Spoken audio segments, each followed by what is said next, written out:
Three 6-year-old triplets lose their mom and encounter for the first time a man they've never seen before. Weeks later, they learn the shocking truth about him and about themselves. Subscribe and tell us in the comments where you're watching us from. The morning of the funeral was cloaked in a quiet that felt too heavy for a town so small. Even the trees along the narrow road that led to the cemetery seemed subdued, their branches still beneath the gray, unyielding sky. Cold settled deep into the bones of those who gathered, and it seemed no one had spoken above a murmur since they'd arrived. The ground was damp beneath their shoes, still soft from the rain that had passed during the night. It clung to heels and pant cuffs, making the air smell of wet earth and decay. The three little girls stood side by side, dressed identically in woolen black coats that swallowed their slender frames, with matching gray scarves wrapped twice around their necks. They were quiet, not out of discipline, but out of confusion. Mourning was not yet something they understood, not truly. The woman they had called Mommy all their lives was now resting in the long wooden box before them, surrounded by flowers that would wither by sunset. But the finality of that truth remained elusive, floating somewhere above their understanding like fog on a window pane. Kira, the boldest of the three, stood stiffly, her hands curled into the fabric of her coat pockets, eyes fixed on the casket without blinking. Laya, always watchful and inward, glanced from face to face among the attendees, her mind working behind quiet eyes. Naomi, the dreamer, twisted the hem of her dress between her fingers, her eyes not on the casket but turned upward toward the swaying treetops, as if something might descend and carry her away. The adults whispered around them. A few paused to pat their heads, to say empty things in gentle voices. She was a wonderful woman, or she'll always be with you. None of it made sense. Their mother had told them that she would be fine, even when her voice had gone hoarse and her body had become too tired to move. She had said it would be okay, and then she had disappeared into sleep, and now everyone stood around her as if waiting for something more to happen. The only one who didn't approach was a man they had never seen before.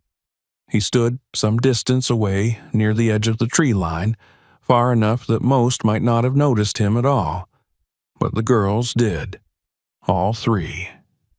They saw him arrive, stepping from a sleek black car with tinted windows, his hands buried in the pockets of a long gray coat. His face was pale, starkly pale in contrast to the sea of darker complexions around him. His eyes were shaded by the brim of his hat, but he stood like someone who had come with a reason, though no one acknowledged him. The girls didn't speak of him aloud, but their small shoulders tensed all the same. He did not look like a mourner, not the way others wept or held one another. He looked like a ghost who had found his way back to a place he no longer belonged. The funeral service proceeded with formal words, spoken by a minister who had never known a deal but had been paid to say the right things. Marina, their mother's sister, stood nearest the casket. She was a woman of discipline and presence, with lines of responsibility carved into her face. Since Adil's passing 2 days earlier, she had taken charge of everything: the funeral arrangements, the phone calls, the food, the girls. She had not cried in front of them once. When the final prayer ended and the first handfuls of dirt were dropped onto the casket, the man stepped forward. It was not a grand gesture, nor was it even noticed by many. He approached slowly, his eyes not meeting anyone's, a folded envelope in his hand. He paused at the foot of the grave, hesitated, then placed the envelope atop the fresh wood, nestled between lilies and roses. Then he turned, walked back the way he had come, and disappeared behind the trees without a word. Marina saw him.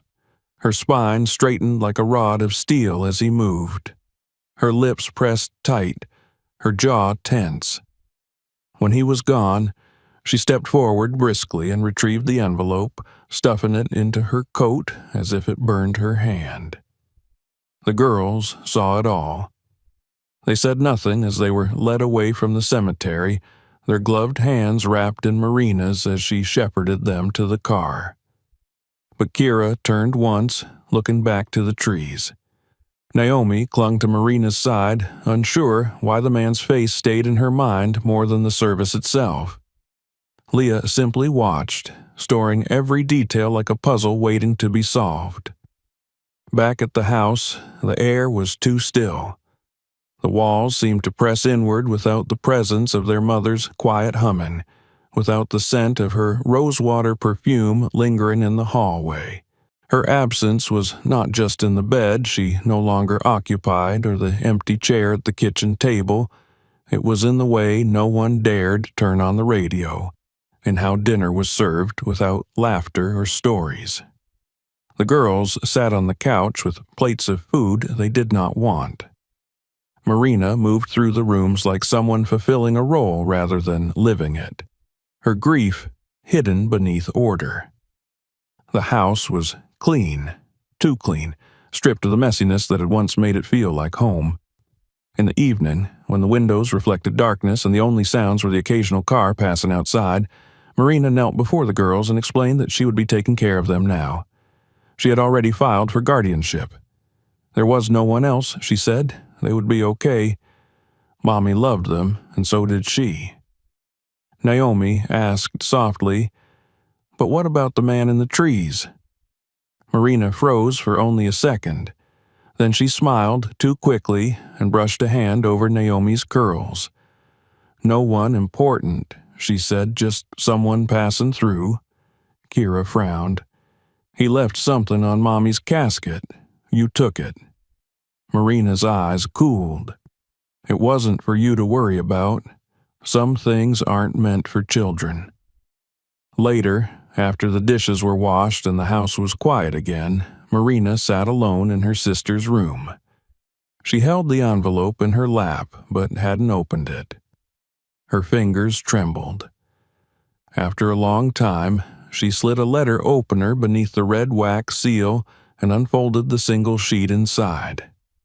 Her eyes scanned it quickly, then again, slower. Her face did not soften. She set it down and exhaled. Her voice, when she spoke aloud to the empty room, was low and bitter. "You don't get to come back now." She burned the letter in the fireplace.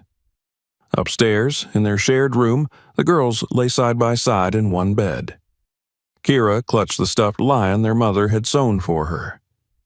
Naomi whispered to the ceiling, asking where Mommy had gone. Leah didn't sleep. Her mind replayed the funeral, the man's coat, the way Marina had moved like a soldier guarding a secret. "Do you think he knew her?" Naomi asked softly. Kira rolled over. "He was crying."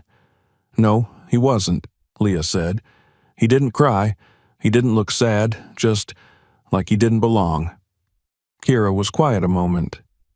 "He was white. Like really white," Naomi added, "like pale." "Do you think he's our daddy?" Leah whispered. Kira's breath caught. "No," she said quickly, "Mommy would have told us."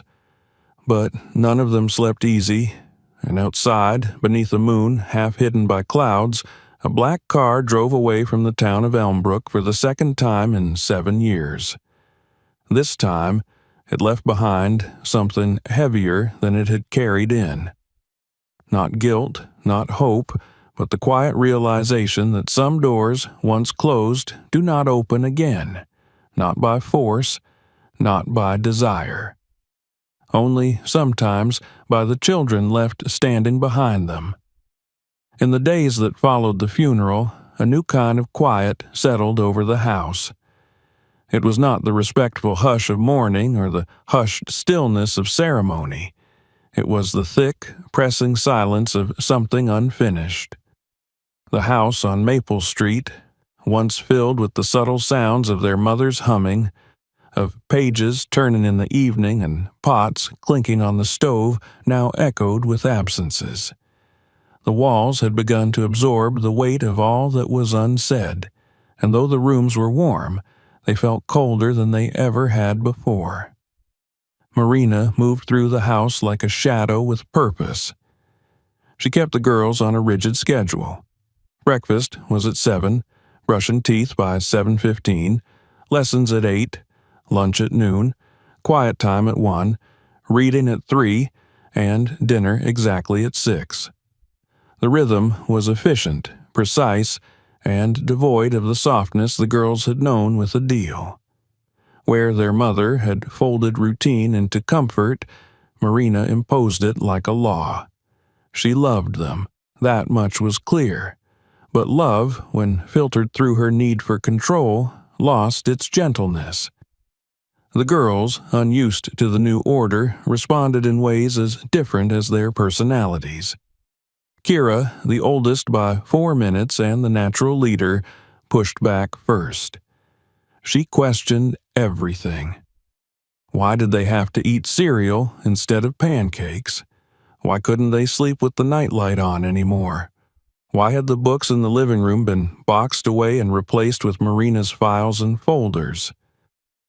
She dug into closets, opened drawers that Marina had closed, and prowled through the attic with a flashlight when she thought no one was listening. Her restlessness came not from defiance, but from a sense that something important had been left unsaid, and she wasn't willing to let it stay buried. Laya withdrew.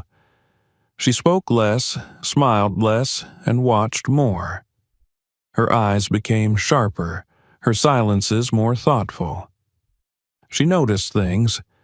How Marina stiffened every time someone mentioned their mother, how she flinched at the ring of the telephone, how her hand trembled just slightly when she poured tea. Naomi retreated inward.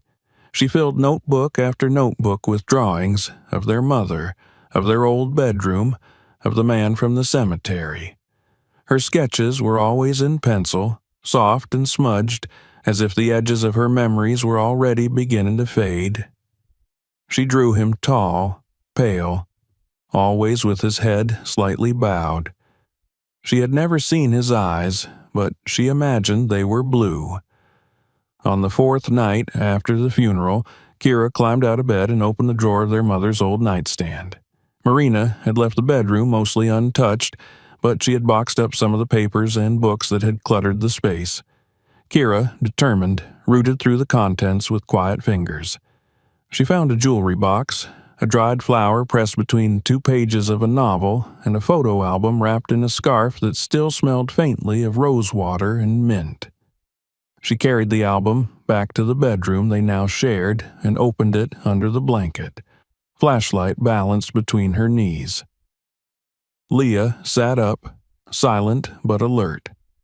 Naomi rolled over and peered with wide eyes. The first few pages were familiar. Pictures of the girls as babies, wrapped in pink blankets and nestled in their mother's arms. Photos from birthdays, from holidays, from trips to the park. But as Kira flipped further, she noticed gaps. Pages had been carefully emptied, as if photos had been removed. In some, there were visible outlines where pictures had once been. One photo remained, tucked between 2 pages that stuck together. It was of Adele, younger, laughing in a cafe. A man's arm was draped around her shoulders, but the rest of him had been cut out of the picture. Kira's breath caught. She turned the picture over. There was no writing on the back. "I knew it," she whispered. "Knew what?" Naomi asked sleepily. Kira handed the photo to Leah. "That man from the funeral, he knew Mommy." Naomi sat up.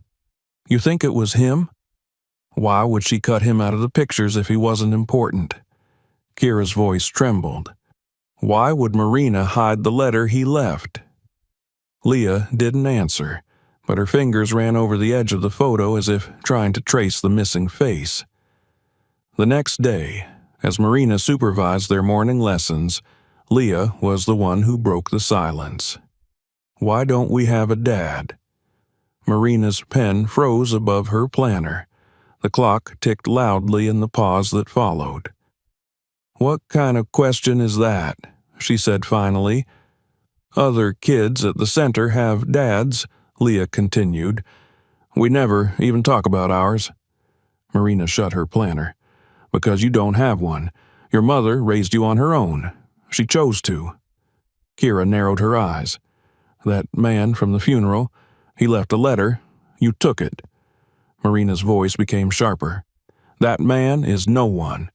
You girls need to focus on what's in front of you, not on ghosts." "We're not babies," Kira shot back. "We can tell when something's wrong." Naomi clutched her sketchbook.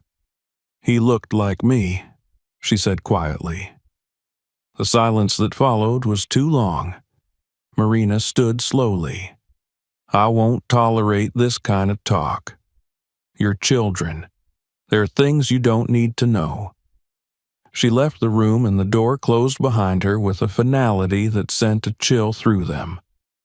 Later that afternoon, Leah sat by the window seat, gazing out at the trees swaying in the wind.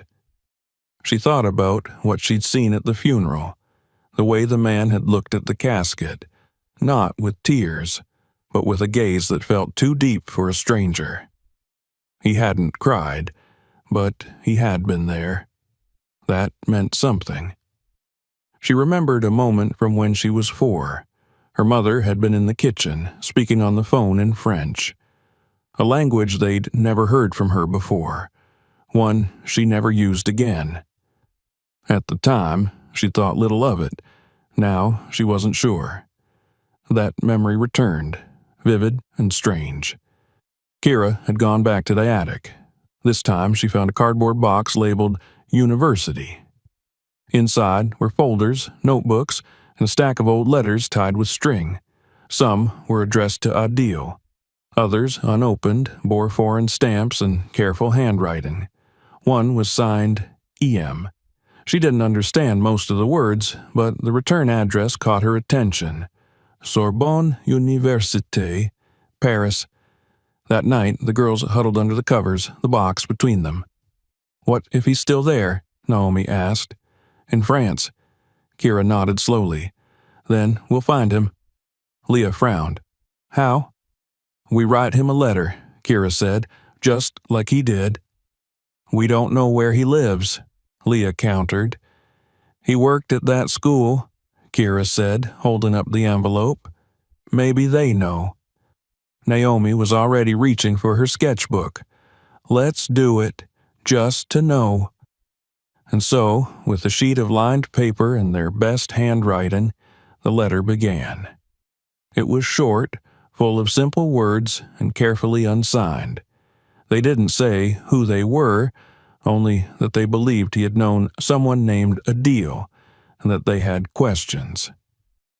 Kira sealed the letter and addressed it to the university. They gave it to Mrs. Evelyn, the newspaper vendor down the street who always gave them butterscotch candy. She didn't ask questions. She slipped the letter into the pile of her outgoing mail and winked. "Don't let Marina know," Kira whispered. Mrs. Evelyn smiled. "I never saw a thing." That night, as the wind howled outside and the old house creaked, the 3 girls lay awake. Kira stared at the ceiling, her arms folded behind her head. Leah counted the seconds between gusts of wind. Naomi clutched her sketchbook to her chest, the newest drawn hidden inside, a man in a gray coat, standing alone beneath bare trees. They had written the letter. Now they would wait. The letter had been sent, slipped into the hands of Mrs. Evelyn with all the ceremony 6-year-olds could muster, sealed with a stamp borrowed from Marina's desk, addressed to a place they had only seen in old envelopes and imagined as a city made entirely of lights and rivers. Paris. The name itself tasted like a fairy tale, like something from a bedtime story their mother might have told them if she'd ever spoken about the past. But she hadn't. She'd given them stories with dragons and starships and flying trees, but never the ones that ended in real names or real people. Especially not about the man who might have been their father. In the first few days after sending the letter, the girls lived in a state of expectation. Every knock at the door, every rustle of the mail slot sent them scampering to the hallway, breath caught in their throats. But there was nothing. Only bills and catalogs, a postcard from a cousin Marina never liked, and once a political flyer that Kira tore in half without reading. Marina watched them with narrowed eyes. They had grown more secretive, whispering in corners, huddling over pieces of paper, and retreating into their room with the kind of coordination only trios of siblings seemed capable of maintaining. She assumed it was part of their grieving process, or perhaps something more childishly seditious. She didn't yet suspect the letter, but she was growing less patient with what she called their moodiness. On the 5th night after they sent the letter, Marina confiscated Naomi's sketchbook after seeing a new drawing of the pale man from the funeral. She didn't say much, just that it was time to stop imagining things and focus on what was real. Naomi hadn't cried, but she had gone silent in that long, floating way she did sometimes, as if detaching herself from the room entirely. It was Kira who said what none of them wanted to admit. What if he never writes back? Leah looked up from the windowsill where she had been watching a squirrel chase its reflection across the glass. We don't know if the letter even got there. He got our first one, Naomi whispered. He must have. But that wasn't ours, that was his, Kira said, and Marina burned it. He knew Mommy, Naomi said, quietly insistent. Yeah, Kira muttered, and he left. The silence after that was heavy. He had left. Whether by choice or ignorance, that fact didn't change. He had not stayed. He had not come to the door. He had not spoken to them, only left a folded envelope on a wooden box and vanished into the trees. 2 more days passed. The weather turned. Cold rain began to fall in long, slanting sheets, and the house seemed to shrink under the noise of it. The girls spent more time inside, gathered in their headquarters under the table in their room, where pillows and blankets formed walls in secrecy. They took turns peeking down the hall during mail delivery, recording what came and what didn't in Leah's investigation journal. Kira began sketching a map of possibilities. If he didn't answer from Paris, then maybe he had moved to another part of France. Or maybe he wasn't in France at all. Maybe he'd gone back to the place he was born. Maybe he had another family. The thought twisted in her chest, but she drew the line anyway. Naomi made a new picture. This one showed 3 girls standing in front of a man whose face was still blank, undefined, as if she didn't dare give it features until they were sure. She drew a bridge behind them and stars above. She called it Maybe. Marina remained busy. She had returned to part-time work as a speech therapist, and when she was home, she oscillated between stern efficiency and exhausted silence. The girls watched her closely, learning when to ask questions and when to disappear. Marina was not cruel, but she was tired. They had begun to see it in the sag of her shoulders, the new lines by her mouth. It was on a Tuesday afternoon, after the girls had returned from their library hour, that Marina sat them down unexpectedly in the kitchen. Her hands were folded on the table. The light through the window made her look older than she had the week before. "I want to talk to you about something," she said. The girls looked at each other, then sat. "I know you've been asking questions," she said, looking at Leah, "about your father." The air went still. Naomi's hands curled into her sleeves. Kira tensed. I think it's time I tell you what I know." She didn't sugarcoat it. Marina didn't do softness well. She told them about Adil's time at university, how she'd met a visiting scholar from France, a man who studied comparative literature and spoke with a quiet, deliberate voice. His name had been Emile. He'd come for a year, maybe two. She wasn't sure exactly. They had met at a campus event, started talking about poetry, of all things. Things moved quickly. Adil was young. Emile was charming, brilliant in a quiet way, but he had always said he would be returning to France, that his future wasn't here. Marina had never liked him. Not because of who he was, necessarily, but because of what he represented. Something fleeting, something rooted in imagination and not responsibility. Adil had believed he might stay, but he hadn't. He left, and shortly after, she found out she was pregnant. She chose not to tell him, Marina said. She didn't want him to feel trapped, or maybe she didn't want to be hurt again. "But he didn't even know about us?" Naomi asked, her voice thin. "No," Marina said softly. "Not then." The girls sat in stunned quiet. Kira frowned. "Why didn't she ever say anything to us?" "She wanted you to grow up whole, without waiting for someone who might never come back." "She still kept his letters?" Leah murmured. Marina sighed. She was allowed her memories. That doesn't mean she wanted to change what she chose. Naomi lowered her eyes. "He left anyway." Kira stared at the tabletop. He still should have come back. The conversation ended there. Marina rose, kissed the tops of their heads, an unusual gesture, and went to start dinner. The girls didn't follow her. That night, the headquarters under the table was filled with silence, until Kira spoke. "He didn't leave us on purpose." Leah nodded slowly, but he didn't come back either. "We sent the letter," Naomi said. "He has to answer. If he knows, he'll want to." Leah looked at her sister, at the hopeful set of her mouth, at the faint shimmer in her eyes, and she lied. "Maybe he already wrote back," she said. "Maybe it's just late." The others nodded. That was enough for now. What they didn't know, what even Marina wouldn't know until weeks later, was that their letter had made it.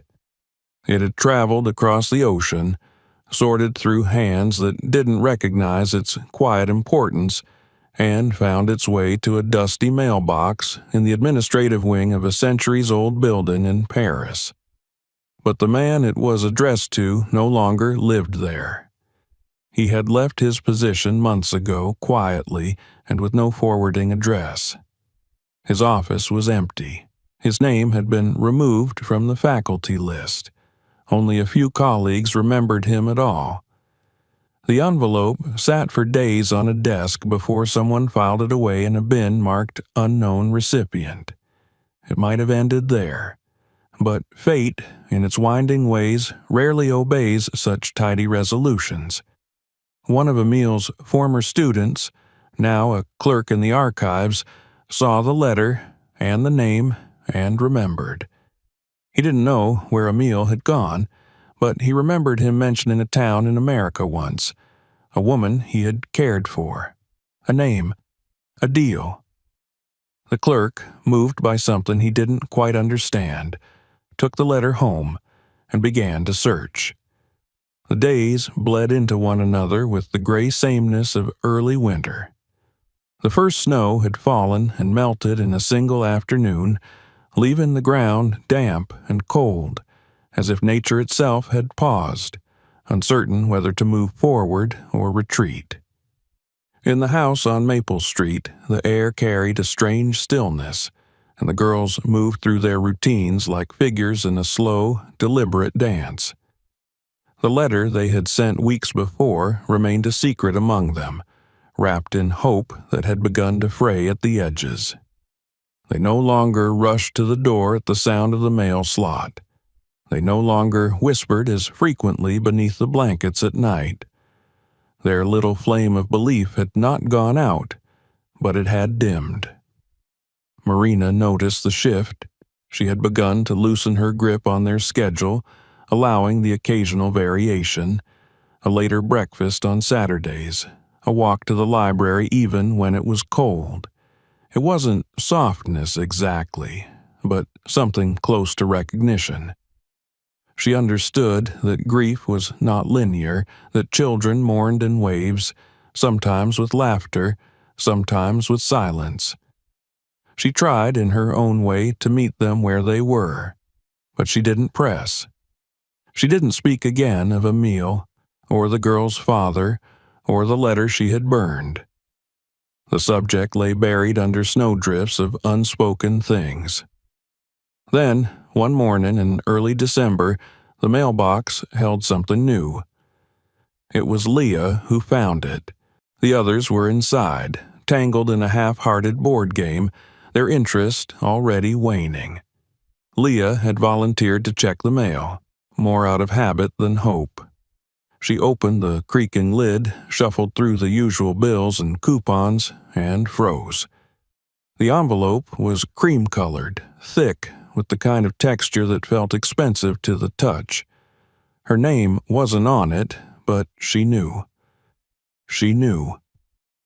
The return address was written in a Lupin, careful script that she couldn't read, but the postmark said France. Her heart kicked against her ribs. She closed the mailbox slowly, tucked the envelope under her sweater, and walked back to the house like someone balancing glass. They didn't open it right away. In their room, behind the closed door, with the old quilt pulled over their heads, they held the envelope between them like a sacred object. The handwriting was unfamiliar. The girls stared at it for a long time. Finally, Kira broke the seal with a slow, reverent motion. Inside was a single page, written in careful English, the kind that spoke of foreign schools and translation guides. The words were short and formal. To whom it may concern, I'm writing in response to a letter I received at the university where I used to work. The letter mentioned someone named Adele. I did know an Adele many years ago.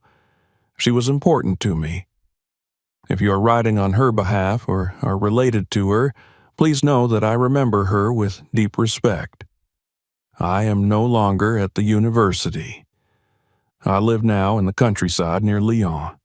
I do not know what the purpose of your letter was, but if you have questions, I will answer as best I can. E. Maurier. There was no more. Kira read it 3 times. Leah twice. Naomi whispered the words under her breath as if trying to memorize the sound of them. There was nothing in the letter to confirm anything. No mention of children, no acknowledgement of the possibility. But he had answered. He had read their letter and chosen to respond. That, in itself, was a shift in the world. We have to write him again, Kira said at once. We have to tell him who we are. Leah hesitated. But what if he doesn't want to know? He said we could ask questions, Naomi said. So we ask. He might not believe us. Kira's voice hardened. Then we make him. But they didn't write him again that day, or the next. The letter sat in Naomi's drawer beneath the worn pages of her sketchbook while they tried to figure out what to say. The truth had never been so close or so uncertain. It was no longer a fantasy. It was a man with a name and a place on a map. Marina noticed the change in their energy. Something had reignited in them. They spoke in whispers again. They snuck a paper from the drawer she kept for bills. Naomi began drawing more. Images of a house with vines on the walls, of a man reading beneath a tree, of 3 girls standing in the doorway. One night, as she passed their room on her way to bed, Marina paused outside the door. She heard Kira say, "If he says no, if he doesn't want us, then what?" There was a pause. "Then we still know," Naomi said, "and he does too." Marina walked away. The next morning, she called them to the kitchen after breakfast. They sat, cautious, unsure of her mood. "I need to tell you something else," she said. The girls tensed. Marina took a long breath. "I knew about the letter, the first one. I found the envelope you took." No one spoke. "I didn't stop you because part of me thought maybe he should know, but I also wanted to protect you from disappointment, from more hurt." "We're not hurt," Kira said. "We just want to know the truth." Marina looked at her niece, so young and already so sure. "The truth isn't always simple, but it matters." Marina nodded. "Yes, it does." She stood, walked to the drawer, and returned with something in her hand. It was a small, flat box. She placed it on the table. "These were your mother's," she said. "I didn't show you before because I wasn't ready, but I think you are." Inside the box were letters, real letters, dozens of them folded and yellowing, some tied with ribbon, others loose, all addressed to Adil, all from Emil. The girls leaned forward as if drawn by a magnet. Marina didn't speak again. She left them with the box and a silent nod. They spent hours reading. The letters were full of poetry and philosophy, and the kind of language none of them fully understood, but they understood enough. Emil had loved her, deeply, completely, and she had loved him. There were hints of longing, of distance, of promises that wavered, and then, near the end, a letter that stopped them cold. "I wish you would write me back. I don't understand your silence. I know I said I couldn't stay, but I didn't mean I wanted to leave us. I would have come back, Adil, if I had known." There was no response. "He didn't know," Leah said. Kira's eyes burned. "She didn't tell him." "She was afraid," Naomi said, "of what it would mean." They wrote a new letter that night. This time they signed it. "Dear Emil, we are Kira, Leah, and Naomi. We are 6 years old. Our mother's name was Adil. She died last month. We think you are our father. She never told you, but now you know. We want to talk to you. We don't want anything else, just to know who you are, to know if we came from you too. We live in Elmbrook, in the United States. With our Aunt Marina. Please write back." They mailed it together, all three of them, walking to the postbox under a sky that threatened snow. Kira held the envelope tightly, her fingers clenched around the edges. Leah reached up and opened the lid. Naomi dropped it in. None of them spoke on the way home. The silence was not heavy now, it was expectant. And somewhere, on the other side of the world, a man who had once stood at the edge of a grave now sat alone at a kitchen table, a pile of letters before him and a name echoing in his chest that had never left him. Not truly, not ever. The snow came heavy that week. Thick, wet flakes that clung to rooftops and power lines, coating everything in a cold hush that muffled the world. The girls pressed their hands to the window panes and watched the town slow to a crawl beneath its new white blanket. Cars moved cautiously along the salted roads. The postman wore extra layers and a plastic cover on his cap, and the dog across the street, usually so vocal, barked only once before retreating into its yard. In the house on Maple Street, the radiators hissed and popped, and the scent of cinnamon had begun to drift faintly from the tea Marina now made in the afternoons.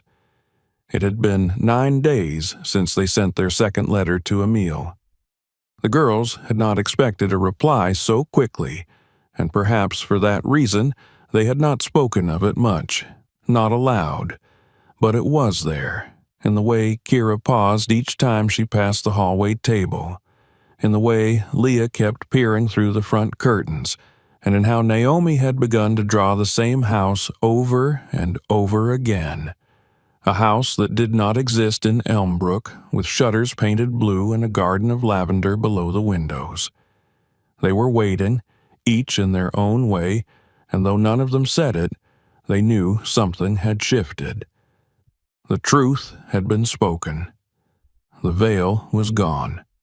There was no more pretending, no more silence. Emil knew. They had told him. It was the 12th day when the doorbell rang. Marina had gone to the market, bundled in scarf and gloves and a coat that had belonged to their mother. The girls were home alone, not in the forbidden sense, but in the way that happens when you live in a house small enough for rules to bend. Kira was helping Naomi glue construction paper into a collage of imagined landscapes, and Leah had taken it upon herself to reorganize the bookshelf alphabetically, which she insisted made more sense than sorting by color as Marina had done. The sound of the bell startled them all. It was firm, deliberate, not the sharp ring of a delivery man in a rush, nor the impatient buzz of a neighbor. They looked at each other. Kira stood first. At the door sat a box, not large but substantial, square, wrapped in brown paper, the corners sealed with old-fashioned twine.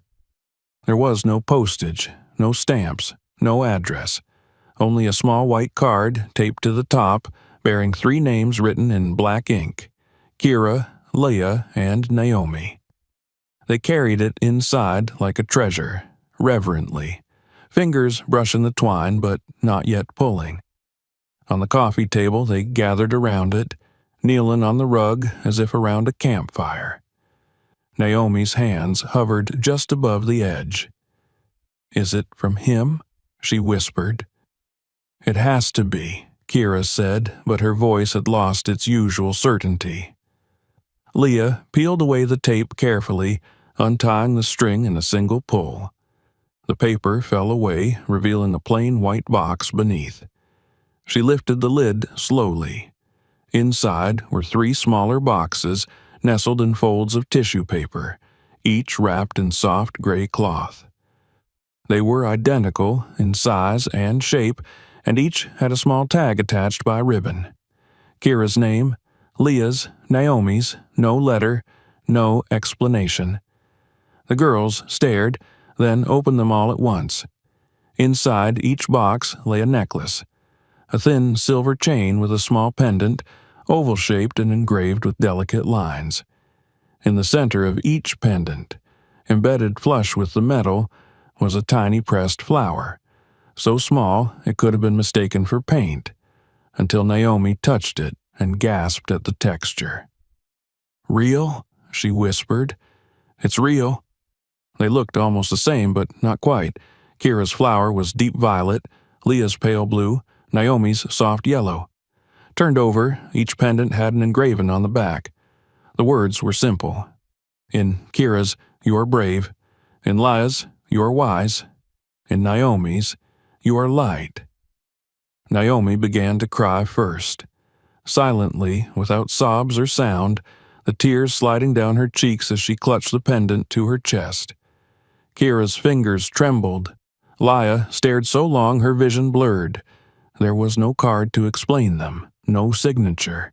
But it didn't matter. There was no doubt. He had answered. When Marina returned, dusted with snow and arms full of groceries, she found the girls sitting together on the couch, their new necklaces glinting softly against their sweaters, the empty box open on the table like a secret revealed. She didn't ask who had delivered it. She didn't scold them for opening the door. She only looked at the pendants, her face unreadable. "Where did it come from?" she asked softly. "We think from him," Kira said. Marina looked at them a long time. Then, without a word, she walked to the fireplace and sat down on the hearth, her back to them. Later that evening, after the dishes had been washed and the house had quieted, Marina called the girls into the living room. They came slowly, unsure if they were in trouble or if something else was unfolding. She didn't stand. She didn't even look up right away. "When your mother was pregnant," she said, "she made a decision. Not out of anger, not even out of pride, but because she was scared. The girl sat on the floor. She thought he had chosen a different life. She thought telling him would make everything harder. For her, for you, maybe even for him. Naomi held her pendant between her fingers. Do you think she was wrong? Marina's voice was quiet. I think she did what she thought was best. There was a long pause. She never wanted you to grow up with questions, but she didn't know how to give you answers either. Do you think he wanted to know? Leah asked. I think, Marina said, finally turning to look at them, he did. The next morning, the girls wore their necklaces to the breakfast table. Marina said nothing, but something about the way she placed their plates in front of them was different, gentler perhaps, or simply less guarded. The mail came late that day. Naomi was the one who fetched it. This time there was a letter. A single envelope addressed to all three of them in the same looping script as before. She ran back inside, the cold forgotten. They read it together on the rug. My dear girls, I received your letter. I read it many times. I did not know. I did not know about you, and that is something I will regret for the rest of my life. Your mother was the most extraordinary person I have ever known. She was the reason I believed in the goodness of the world. I wanted to stay, but my circumstances then made it difficult. When she stopped writing to me, I thought I had lost her forever. To learn that she had daughters, that I have daughters, is something I still struggle to believe. But I believe you. I do not know what you want from me. I cannot change the past, but I want to know you. I want to understand the lives you've lived, what you love, what makes you laugh. I'm not asking for forgiveness. I'm simply asking for a beginning. With all my heart, Emile. They read it once, then again, and again. By the third time, Naomi had begun to giggle through her tears, and Kira had leaned her head against Leah's shoulder. They didn't know what came next. They didn't know if they would ever meet him, or what he would be like in person. But now they knew he wanted to try. And that was enough. That night, Naomi drew a new picture. 3 girls on a hilltop beneath a sky full of stars. Below them, a winding road that led toward a small house with blue shutters and a light in the window. There was a figure in the doorway, not faceless this time, but still indistinct. Not yet real, not yet theirs. But maybe soon. The snow held through the end of December, blanketing Elmbrook in a stillness that softened the edges of everything. School had ended for the holidays, and the girls found themselves with long hours to fill. The rhythm of their days became quieter, more reflective. They no longer counted the days between letters, no longer hovered near the window each morning, or waited in hushed anticipation beside the mailbox. Emile had written. He had sent them something beautiful. He had responded not just once, but with the sincerity of someone who had felt the shift inside himself, someone who, though far away, had chosen not to remain a stranger. And in choosing that, he had become something else. Not a father, not yet, but not the absence he had always been. He had become real. The girls responded to his letter carefully, as if afraid to shatter the tentative bridge they had begun to build. They told him about their school, their favorite colors, the stories their mother used to tell. Kira described the books she loved to read, mostly stories about clever girls with swords and secrets. Leah wrote about the stars and her fascination with maps and puzzles, how she liked knowing where things belonged. Naomi sent a drawing of the 3 of them beneath a flowering tree that did not exist in winter, but had bloomed often in their mother's stories. Marina helped them translate some of their thoughts into simple French phrases at their insistence. They wanted to try to meet him halfway. In return, Emile sent photographs. They arrived in a white envelope with a single word on the back: Pour vous. There were no explanations, just a series of images, candid and carefully chosen. Emile standing beside a river with the snow along the banks, his coat buttoned to the collar, his smile hesitant but warm. Emile seated in a chair by a small fireplace, a book open on his lap. Emile in a garden, likely spring or summer, holding a cluster of small flowers in one hand and what looked like a sketch pad in the other. The girls examined each photo with the intensity of detectives. They compared the lines of his face to their own, searching for signs. The shape of Naomi's nose, the arch of Leah's brows, the thoughtful crease in Kira's forehead when she concentrated. They found pieces. It was Leah who said it first, one quiet afternoon as they folded laundry together. "I think I believe him," she said, her voice almost too soft to hear. Naomi looked up. "Me too." Kira hesitated, then nodded. "Yeah." It wasn't about evidence anymore. It wasn't about proving anything. It was about knowing and feeling known in return. As the holidays passed, their lives returned to their familiar routines. But there was a difference now, a quiet current running beneath everything. The world was not just what was visible inside the house or in Elmbrook. There was a new dimension to their days, a distant thread of connection stretched across an ocean, invisible but sure. One evening, as Marina prepared dinner, she noticed that the girls had set the table without being asked. Not just the plates and forks, but folded napkins, a centerpiece of pine cones and candles. When she commented, Kira shrugged. "Mom used to do it this way," she said. Marina didn't argue. She simply stirred the pot on the stove, her back turned so they wouldn't see her face. Later that night, after the girls had gone to bed, Marina sat by the window, turning a letter over in her hands. It was one of Emile's, one of the old ones Adil had kept. She hadn't read it before. She hadn't read any of them in years, but something about the way the girls had begun to carry themselves made her reach for it.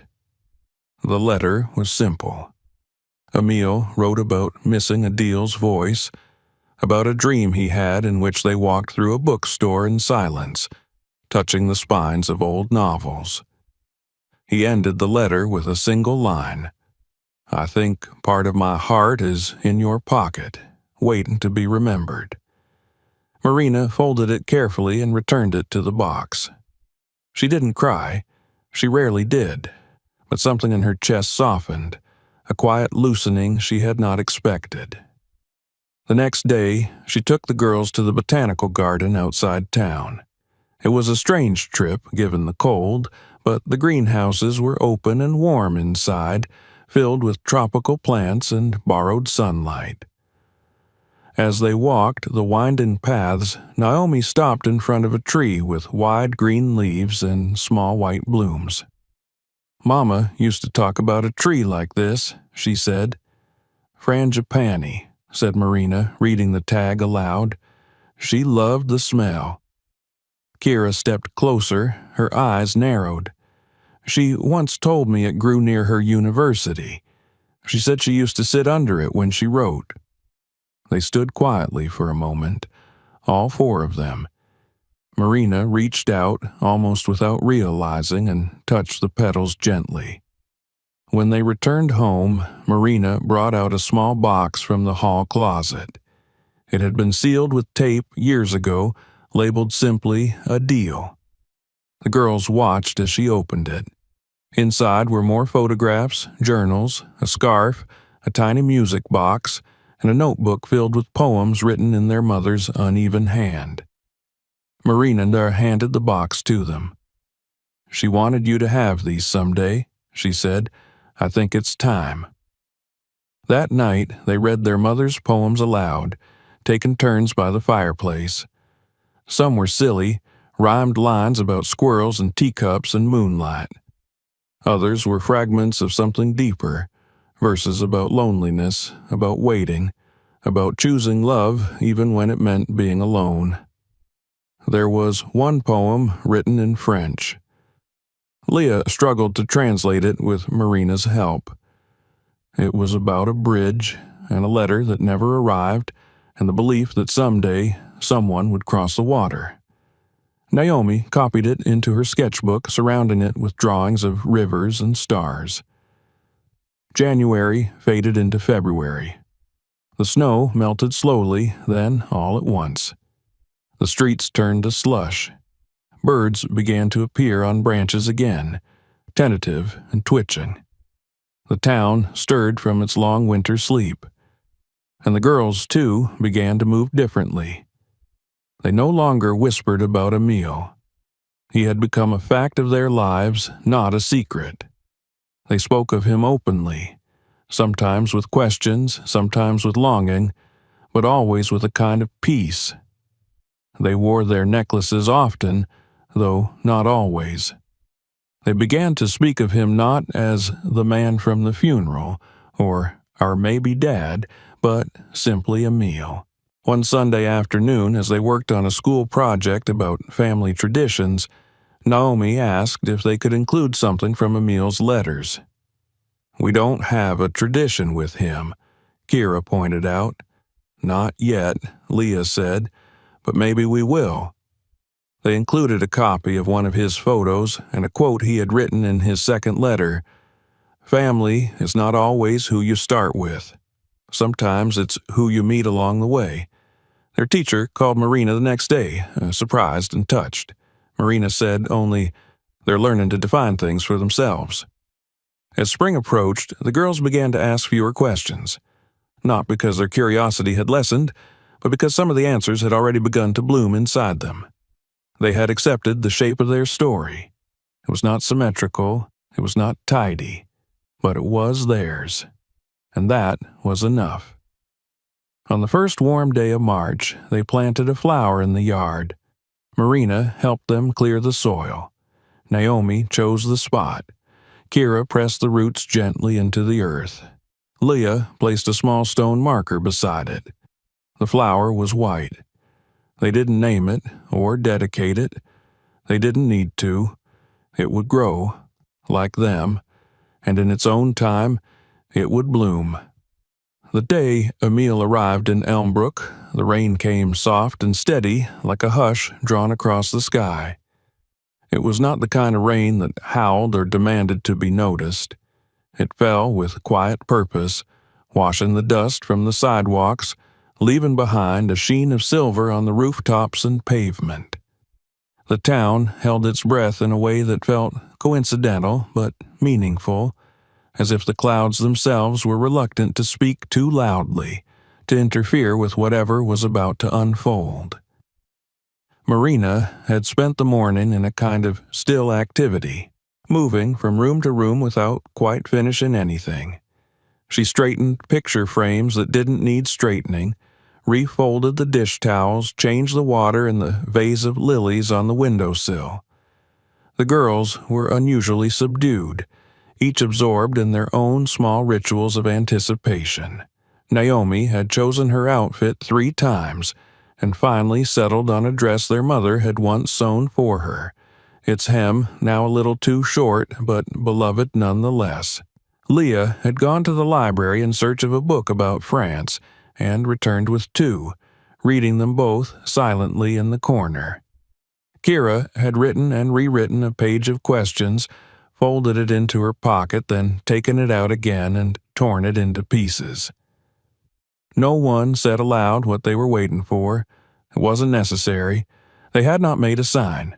There were no banners, no balloons. This was not a birthday or a reunion or a spectacle. This was something else, something that lived outside the bounds of language and event. This was the slow opening of a door that had been shut for too long. He was due to arrive at 1:30. Marina had offered to pick him up from the small bus station just outside town, but he had declined. He wanted to walk, he had written. He wanted time to feel the ground under his feet, to see the town she had lived in, the streets their daughters had walked, the house that had held her memory. When the knock came, it was soft, a knock without assumption. Marina opened the door and stood there for a long moment, unmoving. Emil stood beneath the overhang, hat in his hands, his coat damp from the rain. He had not aged beyond recognition. His letters had prepared them for the gray in his beard, the lines beside his eyes. But there was a stillness in his presence that the girls had not imagined. He looked as though he were holding his breath. "I didn't know if you'd really come," Marina said finally. "I wasn't sure either," Emil replied. They regarded one another for a moment longer. Then Marina stepped aside. He entered without a sound, the wetness of his coat leaving faint marks on the floor. The girls waited in the living room, lined up on the couch as if for a portrait they had not yet agreed to pose for. Naomi sat in the center, her hands clasped tightly in her lap. Leah's feet barely touched the floor, her book open but unread beside her. Kira had positioned herself at the end, back straight, eyes level. Emil stepped into the room and paused. The silence felt fragile, but it was not awkward. It was dense with the weight of everything they did not know how to say. Then, softly, Emil spoke. "You must be Naomi." Naomi blinked, then nodded. "Yes. And Leah." She raised her hand in a small wave. "Hi." He turned to the third. "Kira." She met his eyes. "That's me." There was another pause, and then he smiled. Not a grand smile, not the kind designed for pictures or pleasantries, but a small, sincere curve of the mouth, filled with quiet awe. "I have thought about this moment," he said, "for a long time, even before I knew it could happen." None of the girls moved. They watched him as if afraid he might dissolve. "I don't know what to say," Naomi admitted. "That's all right," Emil said gently. "Neither do I." He sat when Marina offered him a chair, though it was clear he would have remained standing all day if no one had spoken. They talked in starts and stops. Emil asked questions about their school, their favorite subjects, their friends. The girls answered politely at first, cautiously. He told them a little about his life, about the village where he lived, about the small garden he tended, and the lectures he still gave occasionally at the university in Lyon. Kira asked if he had any pets. He did not, but there was a cat who visited his garden sometimes, a gray one with a torn ear. Naomi asked if he remembered the music their mother used to listen to. He did. He had a record of one of the composers still, and sometimes played it on Sunday mornings. Leah asked the hardest question. "Why didn't you come before?" Emil folded his hands in his lap. "Because I didn't know," he said. "And then, when I finally did, I was afraid." "Afraid of what?" she asked, not unkindly. "Afraid that it would be too late." They sat with that truth, not accepting it, but acknowledging it. They did not rush to fill the silence that followed. In that, they were more like their mother than they realized. Later, Marina brought out tea and the sugar cookies Naomi had baked the day before. Emil took one politely, but did not eat it.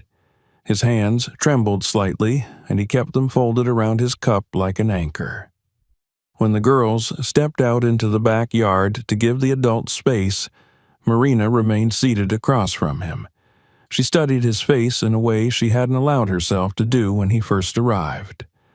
"She loved you, you know," she said. "I loved her too," he said, "and I never stopped." "She never told you about the girls." He shook his head. "No, not once."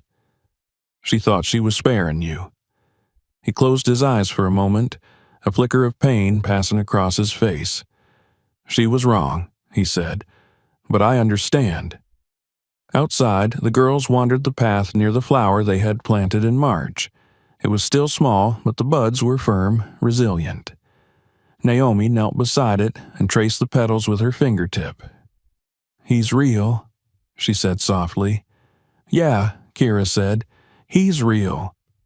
"Do you think he'll come back?" Leah asked. "He came now," Naomi said. "That's something." Marina gave Emil a room to stay the night, the guest room that had once been a nursery and then a storage space, and now felt strangely like a waiting place. He didn't have luggage, just a shoulder bag with a book, a change of clothes, and an old photograph of a deal tucked into a leather wallet. That evening, he read aloud from a book the girls had never heard of, something in French that made Naomi giggle and Kira roll her eyes but smile nonetheless. Leah followed along carefully, asking for translations every few lines. He showed them how to pronounce his name properly, and Naomi tried it 3 times before giving up and calling him Monsieur Papa, which made Emil laugh in a way that surprised even him. Before bed, Kira hesitated in the hallway. She stood near the guest room door, fidgeting. Emil looked up from the chair where he was reading. "Can I ask you something?" she said. "Of course. Do you want to be our dad?" The question was a stone dropped into still water. It took a moment for the ripples to reach the edges. He set the book down. "I want to be someone you can count on," he said. "Someone who's here when you need him. If you want to call that a dad, I would be honored. But you don't have to, that's up to you." She nodded, not looking at him. He added, "Your mother would be proud of you. All of you. She would have loved to see you today." Kira turned and walked back toward her room without another word. But the next morning, when he came down for breakfast, all 3 girls were wearing their necklaces again. They sat around the table, eating toast with jam, and Marina poured coffee into his mug as though he'd always belonged in that seat. He left that afternoon, but not without promises. Not vague ones, not the kind that people make and never keep. He promised to return. He promised to write. And this time, when he hugged them goodbye, Kira did not resist. Leah closed her eyes, and Naomi whispered, "À bientôt, Monsieur Papa." They stood on the porch long after he had walked out of sight, the rain having turned to light. In the weeks that followed, he wrote every Thursday. Sometimes long letters, sometimes postcards with pressed flowers inside. Once, he sent a recording of a lullaby he used to sing to himself as a child. Marina bought a frame for the photo of their mother that he had given them, one he had taken long ago, of her laughing in the sunlight outside a bookstore. The flower in the garden bloomed fully in April, and when the girls ran outside that morning to see it, there, hanging delicately from the stem, was a note tied with ribbon. It read simply, "Je suis ici. I'm here." If you enjoyed this story, don't forget to subscribe to the channel so you won't miss what's coming next. Check out our other videos for more powerful narratives, and if this one moved you, share it with someone who needs to hear it.